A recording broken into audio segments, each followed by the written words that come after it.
Good afternoon and welcome to the World News, bringing you the eye on the news for Tuesday, 2nd of August 2022, and starting with the headlines. In a speech from the White House, President Joe Biden confirmed that the United States killed Al-Qaeda leader Ayman al-Zawahiri by a drone strike.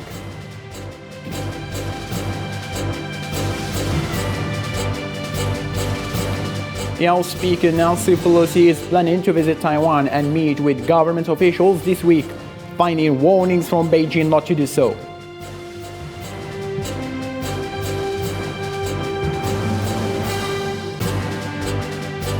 Thousands of Iraqis took to the streets of Baghdad on Monday in a counter-protest as private supporters of Shiite cleric Muqtada Sadr extended that occupation of parliament into a third day.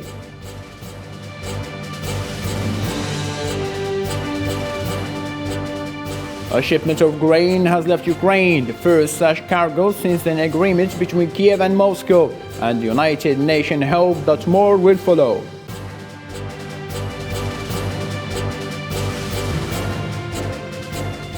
Hello again and welcome. I'm your host, Abdulrahim Kashor, and those who are today's top stories. First, a missile strike on a residential area. US CIA carried out an aerial operation and succeeded to neutralize the leader of the terrorist group of Al-Qaeda, Ayman al-Zawahiri. The killing was announced by the American President Joe Biden in an evening address from the White House. Musa Mayadi. U.S. President Joe Biden stated on Monday that a U.S. missile strike over the weekend has killed one of the world's most wanted terrorists, Ayman al-Zawahiri. The confirmation of his death came an hour after the Taliban rulers in Kabul announced that a missile attack against a residential compound was carried out in the region by the U.S.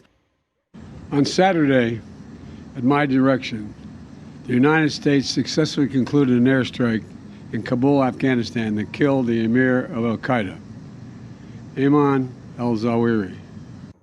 The operation targeted a house in Kabul with an unnamed aerial vehicle and no U.S. personnel on the ground, as they concluded with high confidence that only al-Zawahiri was killed. Ayman al-Zawahiri headed Al-Qaeda and remained a visible international symbol of the group 11 years after the U.S. killed Osama bin Laden in 2011.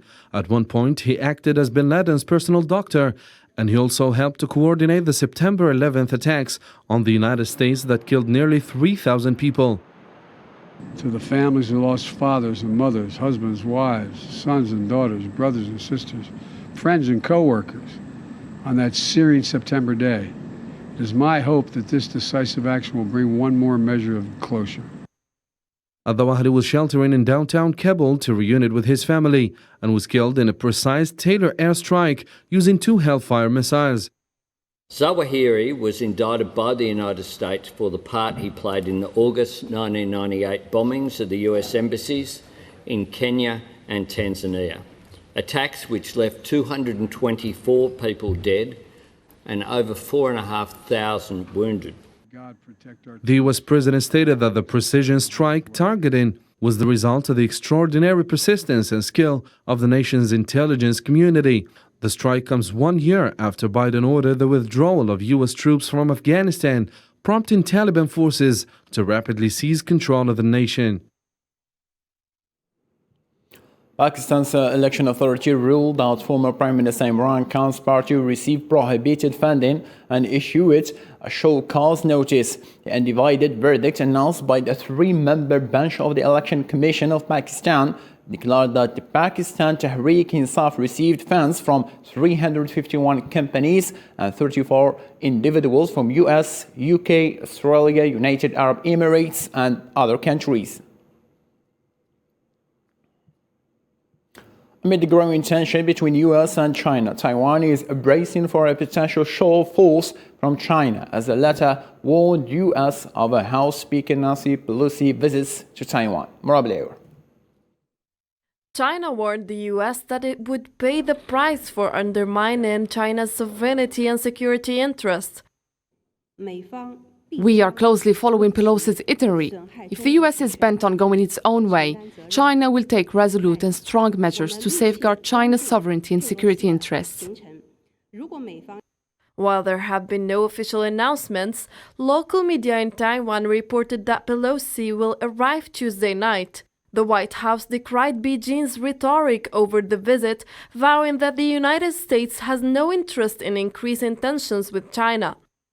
Put simply, there is no reason for Beijing to turn a potential visit consistent with long-standing U.S. policy into some sort of crisis or conflict, or use it as a pretext to increase aggressive military activity in or around the Taiwan Strait.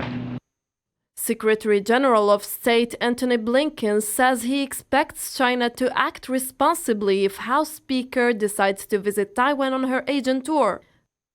Taiwan's foreign ministry declined on Tuesday to disclose any information or comment on whether U.S. House Speaker would visit Taiwan.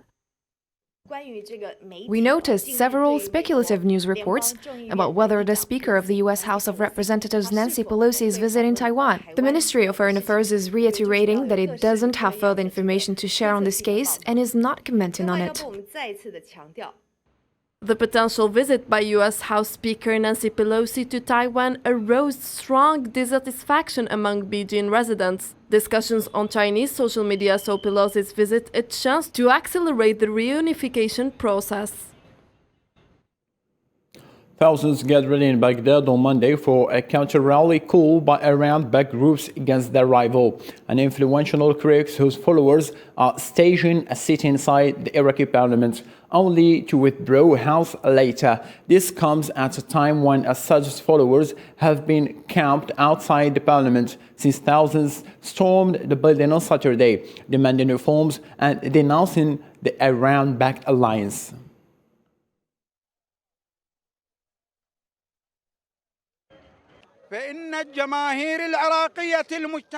The Iraqi people are gathered here today to declare the stand beside the state, its constitutional institutions, and stances for Muqtada Sadr's followers to stop the assault and evacuate the House of Representatives building immediately so the parliament can return to practice its constitutional duties and stay legal.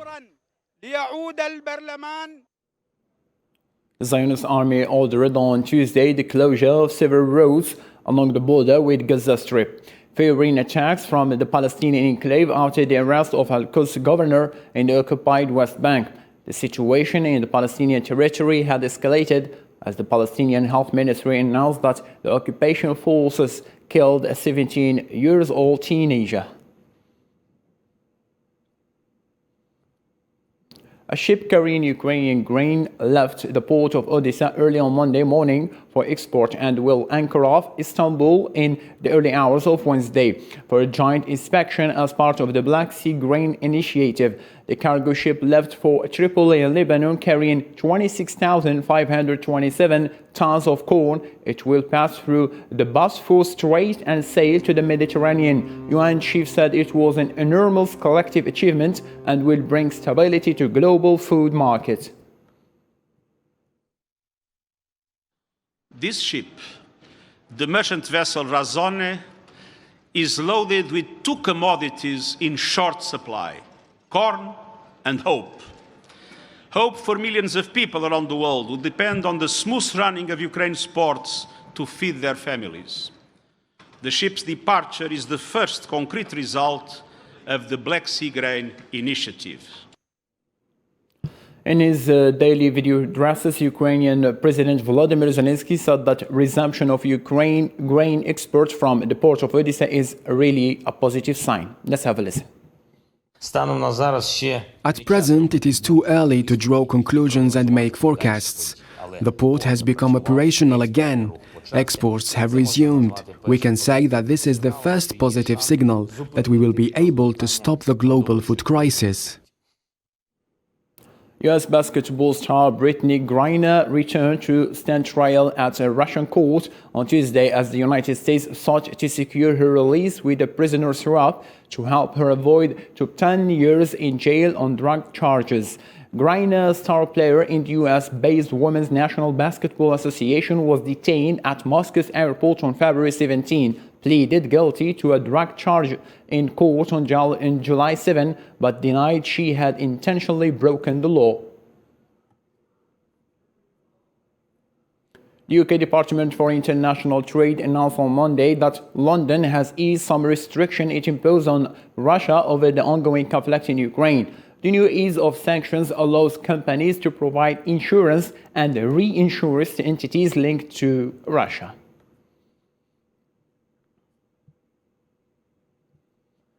Russian energy major Gazprom said that Russia has increased natural gas deliveries to China via the power of Siberia pipeline this year. This letter's deliveries are up by over 60% in 2022 compared to the same period last year.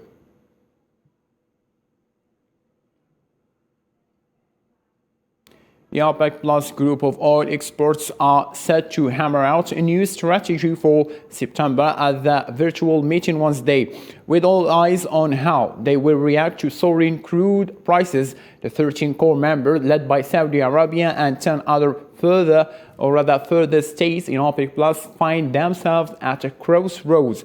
As the meeting nears oil backwardation, a strong pattern has narrowed. Meanwhile, the West African market flashed weakness as diluent crude was offered at discount to benchmark on Monday.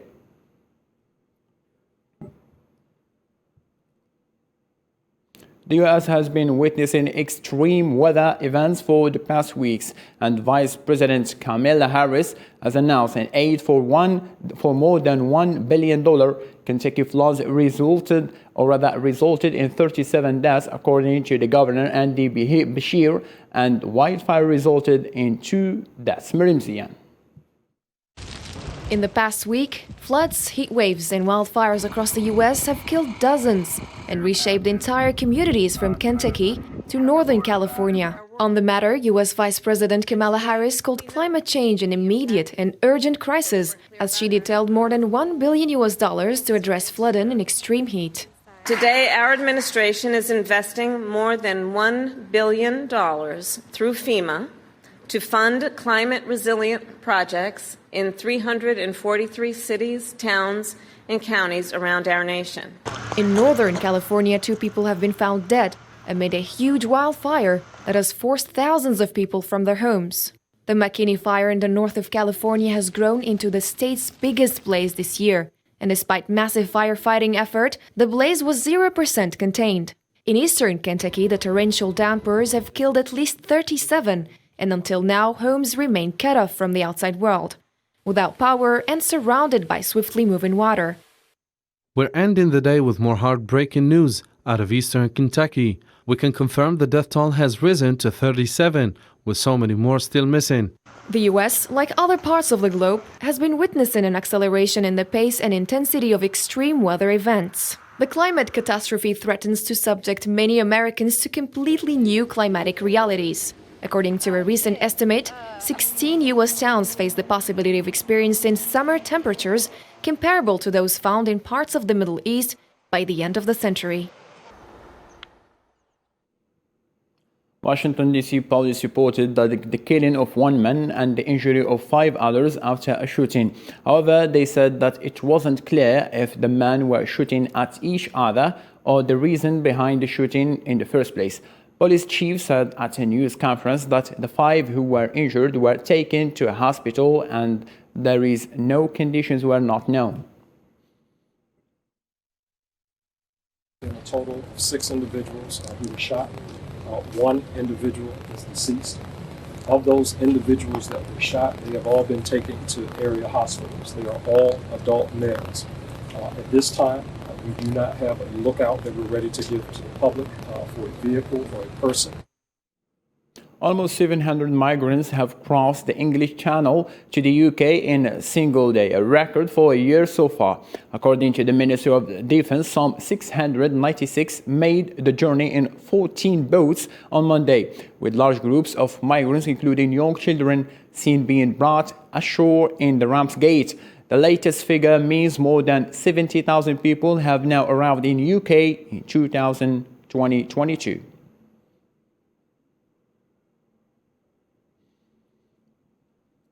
The 10th Review Conference of the Treaty on the Non-Proliferation of Nuclear Weapons Conference was kicked off in New York. The UN Secretary General has warned the geopolitical tensions are at a level not seen since 1962 Cuban Missile Crisis, while the Russian president said none can win a nuclear war. Nabil Khazini.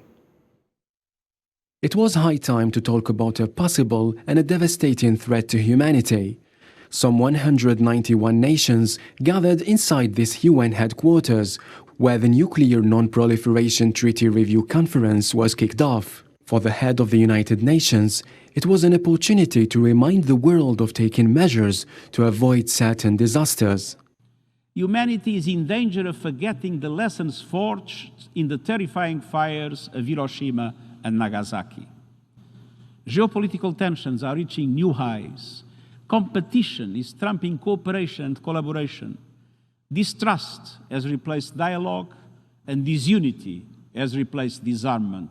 The war in Ukraine has raised geopolitical tensions. The West risks the initiation of nuclear conflict with China or Russia because of a breakdown of communication with the two countries and the West. Vladimir Putin, a leader of a nuclear power, sent a letter to the participants of the conference, giving a message that there could be no winners should a nuclear war start. We proceed from the fact that there can be no winners in a nuclear war, and it should never be unleashed, and we stand for equal and indivisible security for all members of the world community. The United States, the global biggest nuclear power, says it will continue working toward the ultimate goal of a world without nuclear weapons. President Joe Biden said he is ready to pursue nuclear arms deal with Russia and called on Moscow to act in good faith. Washington says it has a shared belief that the nuclear war cannot be won and must never be fought. The United States believes that all nuclear-armed states have a duty to act responsibly. We've chosen to act with restraint and avoid actions that could unintentionally add to nuclear tensions. Tensions around the world are mounting at levels not seen since decades. If one word is not agreed on to handle the nuclear threat, fear of a big destruction is to be taken seriously before it's too late.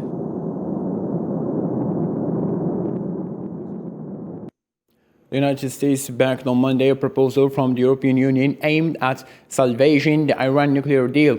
U.S. top diplomat Antony Blinken said Washington is prepared to move forward the basis of what's been agreed. On the other hand, Iran said it remains optimistic about a possible revival of the 2015 nuclear deal.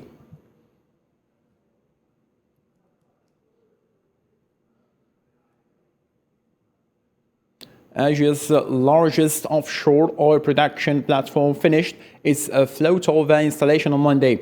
According to the platform operator, China National Offshore Oil Corp, with the completion of float-over installation of the NP-15-1 platform, China's design, construction, and installation capabilities of super-large offshore oil and gas production facilities has reached advanced international standards. The deputy head of Sudan's ruling council, Mohammed Hamdan Dagalo, criticized on Monday during an interview with the BBC last year's military coup, saying that it has failed to bring a change and deepened the country's economic crisis. The coup triggered why international condemnation and foreign governments reduced aid, deepening a chronic economic crisis. Libya's High Council of State on Monday re-elected Khalid al-Mashiri as its head for a fifth term. The latter obtained 65 votes out of 118, while his rival Al-Ajili Abu Sadil came second with 50 votes in a second round of voting. While 3 council members abstained from voting, 5 candidates had taken part in the first round, which al-Mashiri got 45 votes and Abu Sadil won 34 votes. And now for more international news, let's follow this roundup. BP became the latest energy company to announce huge profits on Tuesday. The world's 7 oil and gas supermajors said it made a second quarter profit of just under $8.5 billion, its highest in 14 years. BP said the profits were driven by strong refining margins and credited exceptional oil trading performance and higher fuel prices. Annual house price growth in the UK accelerated to 11% in July, slightly up from the 10.7% seen in June according to new figures. House prices increased by 0.1% month-on-month, the 12th consecutive monthly increase according to Nationwide Building Society. NATO-led peacekeepers backed by helicopters oversaw the removal of roadblocks protesters have set up in Kosovo, where political tensions have flared more than 2 decades since a NATO campaign of airstrikes drove out Serbian forces. The transitional government in Mali has accused the French President Emmanuel Macron of a neo-colonial, paternalistic and condescending attitude. This follows Macron's remarks last week during his tour in West Africa that regional states had the responsibility to ensure Malian people can express the sovereignty of the people. With this roundup, let's have a reminder for our main top stories.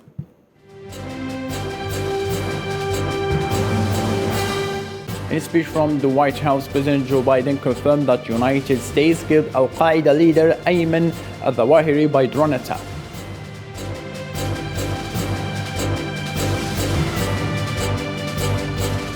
House Speaker Nancy Pelosi is planning to visit Taiwan and meet with the government officials this week, finding warnings from Beijing not to do so and setting up the potential for increased tensions between the US and China.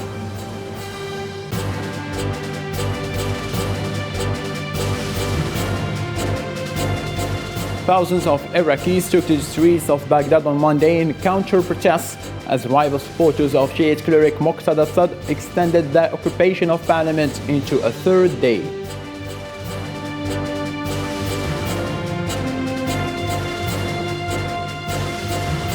Shipment of grain has left Ukraine, the first such cargo since an agreement between Kiev and Moscow, and the United Nations hope that more will follow.